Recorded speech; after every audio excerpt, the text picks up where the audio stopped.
bienvenue dans le Club Éco. Nouvelle émission. Aujourd'hui, nous allons passer en compagnie de Jérôme Vinsonneau. Bonjour. Bonjour. Alors, vous êtes le PDG d'une société qui s'appelle Amilis, spécialisée dans les énergies renouvelables.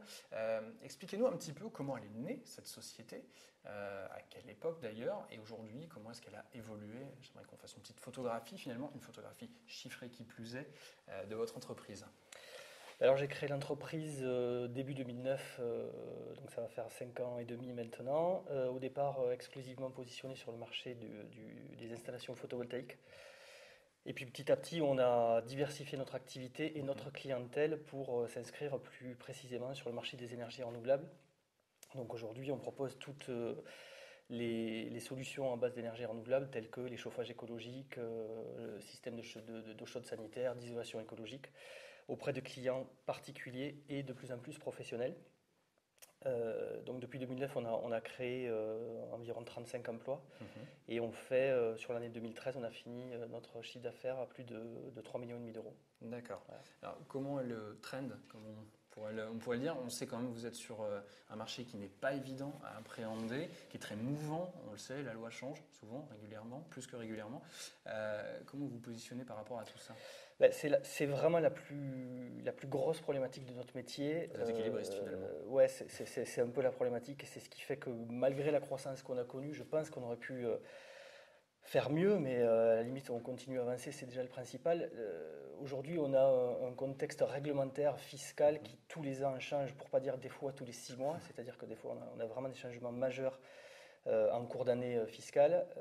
Donc on rejoint finalement ce qui se passe aujourd'hui sur le plan économique, sur le plan général, j'allais dire. Les particuliers ont une vraie peur d'investir dans ces solutions-là parce qu'ils se disent c'était mieux hier, ça sera peut-être mieux demain ou moins bien demain. Et au final, on a quand même beaucoup de mal à les convaincre à investir maintenant parce qu'il y a trop de mouvances, quoi. Voilà. Donc ça reste un marché compliqué. C'est ce qui explique votre développement sur plutôt le marché B2B finalement? Alors oui, exactement. Il y a peut-être un peu moins de crainte, plus d'obligations aussi. C'est ça. En fait, on a lancé cette activité sur la partie B2B il y a un peu plus d'1 an maintenant. D'accord. Et le gros avantage de ce marché-là, c'est la récurrence. C'est-à-dire qu'aujourd'hui, il y a quand même une obligation, justement pour le coup légale, d'intégrer dans toute nouvelle construction des solutions à base d'énergie renouvelable. Ce qui fait que potentiellement, chaque maison qui sort de terre peut contenir une des solutions qu'on propose. Donc on a créé ce service avec un responsable commercial, 2 commerciaux qui sont rentrés là tout début septembre, donc c'est très récent, et qui démarchent les constructeurs, les architectes, les maîtres d'œuvre. Et on a une forme de linéarité sur l'activité, puisqu'en fait, il y a quand même des maisons qui sortent tous les jours de terre, même si là aussi on a une baisse d'activité. On connaît la problématique du bâtiment qui est de plus de 30%, je crois, par rapport à l'année dernière, à peu près 30%. D'accord, ce qui est vraiment considérable. Oui, c'est énorme, c'est énorme. Alors l'actualité, c'est des ouvertures d'agences, je crois, des recrutements, vous l'avez dit, ouais. mais aussi effectivement des points de vente supplémentaires. Alors aujourd'hui, on est 4 agences physiques, donc on est sur Tarbes, Orthez, Bordeaux, le siège, Martillac plus précisément, la Technopole Montesquieu. Et on vient d'ouvrir une agence à Angoulême. Et l'objectif, c'est d'ouvrir 2 nouvelles agences début 2015. Vous savez où déjà? Voilà. A priori, une qui serait plutôt côté Midi-Pyrénées vers Montauban.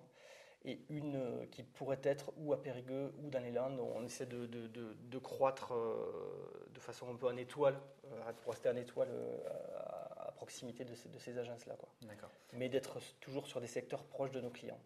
Ça, c'est un vrai critère d'achat. C'est pour ça qu'on a des agences locales qui sont finalement pas très loin les unes des autres, mais pour les clients d'un département, c'est important d'avoir des contacts locaux et pas un siège qui a 300 km, quoi.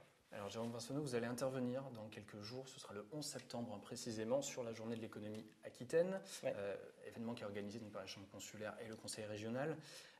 Le thème de cette édition, c'est les nouveaux financements publics privés aussi, pour les TPE et pour les PME. J'aimerais que vous nous parliez un petit peu de votre expérience, puisque vous avez été lauréat du programme Croissance porté par BPI France. Comment ça s'est passé pour vous finalement? Comment est-ce que vous financez l'entreprise? Est-ce qu'il y a eu des vraies difficultés? Est-ce que ça va mieux? Alors, donc déjà, ce programme Croissance, il est porté par la BPI et par le réseau Entreprendre. J'en parle parce que c'est un réseau que j'affectionne particulièrement. Moi, j'ai été une première fois lauréat du réseau Entreprendre en 2009 pour la création de mon entreprise. Lauréat qui m'a permis d'être accompagné par un chef d'entreprise expérimenté et qui m'a permis d'avoir un prêt d'honneur à l'époque de 20 000 euros. Et donc pour participer à ce prêt croissance et ce programme croissance, en fait il fallait être une première fois lauréat. Et à partir de là, c'est, si vous voulez, des engagements, j'allais dire quasiment tripartites. Le principe est assez simple. On monte un plan de financement et le plan de financement est porté à un tiers, un tiers, un tiers. C'est-à-dire qu'il y a un tiers qui est porté par l'entreprise avec un renforcement en fonds propres. Nous, en l'occurrence, on a fait une augmentation de capital assez importante pour pouvoir remonter les réserves en capital sur un tiers du plan de financement, un tiers qui est apporté par notre partenaire bancaire, en l'occurrence le Crédit Agricole, et un tiers porté par la BPI, garanti par un fonds commun avec le réseau Entreprendre. D'accord. Voilà. Le principe, en fait, c'est d'aider l'entreprise à croître avec un peu plus de facilité sur le plan notamment de la trésorerie, parce que nous, depuis le début, depuis 2009, on a tout fait en autofinancement, c'est-à-dire qu'on a quasiment peu emprunté. J'ai fait un prêt à la création d'entreprise au départ, et puis après on a peu emprunté, on a fait en fait au fur et à mesure qu'on gagnait de l'argent, on le réinvestissait. C'est un choix courageux. Ouais, c'est un choix courageux. C'est surtout qu'on croit, moi depuis le départ, si j'ai commencé dans ce métier des énergies renouvelables, c'est que je suis persuadé que c'est un des piliers de l'avenir économique de la France. Jusqu'à aujourd'hui, la croissance de l'entreprise ne me fait pas mentir, malgré les vraies difficultés. L'incertitude dont on parlait tout à l'heure. C'est ça, comme je dis souvent, enfin, on ne vole pas au-dessus de la crise économique, elle est là pour nos clients, elle est là pour nous, c'est compliqué. Mais on reste un secteur qui arrive à croître malgré tout. Enfin, notre entreprise arrive à croître, donc ça veut dire qu'il y a quand même des solutions à mettre en œuvre. Et le fait de participer à ce programme donc nous a permis de lever, enfin d'emprunter environ, de rentrer 400 000 euros, un peu plus de 400 000 euros dans l'entreprise, ce qui nous permet d'envisager des ouvertures d'agence et un peu plus de sérénité aussi au niveau BFR et puis trésorerie au quotidien, quoi. Sans l'accompagnement du réseau Entreprendre et sans le programme Croissance, ça aurait été différent. Voilà, comment ça se serait passé de votre point de vue? Alors l'accompagnement du réseau Entreprendre, c'est clair qu'on a la chance de rencontrer très régulièrement d'autres chefs d'entreprise. On pourrait croire qu'on fait des métiers différents, parce que moi je suis dans les énergies renouvelables, j'ai des collègues qui sont dans des métiers mais fondamentalement différents, voire opposés, dans des métiers ou beaucoup plus technologiques ou beaucoup moins, ou des métiers de service, des métiers de vente de produits, mais au final, le fond reste exactement le même finalement, parce que nos problématiques sociales, nos problématiques économiques restent les mêmes.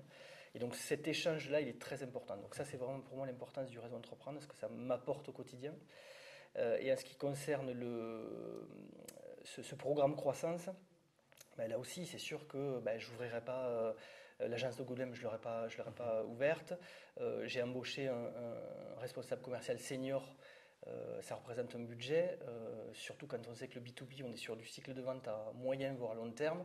Donc ça veut dire qu'il faut être capable de poser quelques dizaines voire centaines de milliers d'euros avant d'avoir espéré d'avoir un retour. Et en autofinancement, c'est compliqué parce qu'on n'a pas un niveau de marge qui nous permet d'investir continuellement. Donc c'est ce qu'on a fait les premières années parce que les besoins étaient moindres.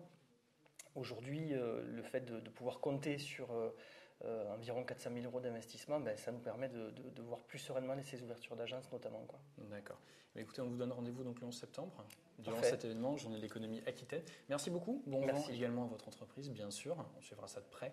Merci à vous d'avoir suivi cette émission. Je vous donne rendez-vous très vite à nouveau pour le Club Éco. Je vous souhaite une excellente journée. Au revoir.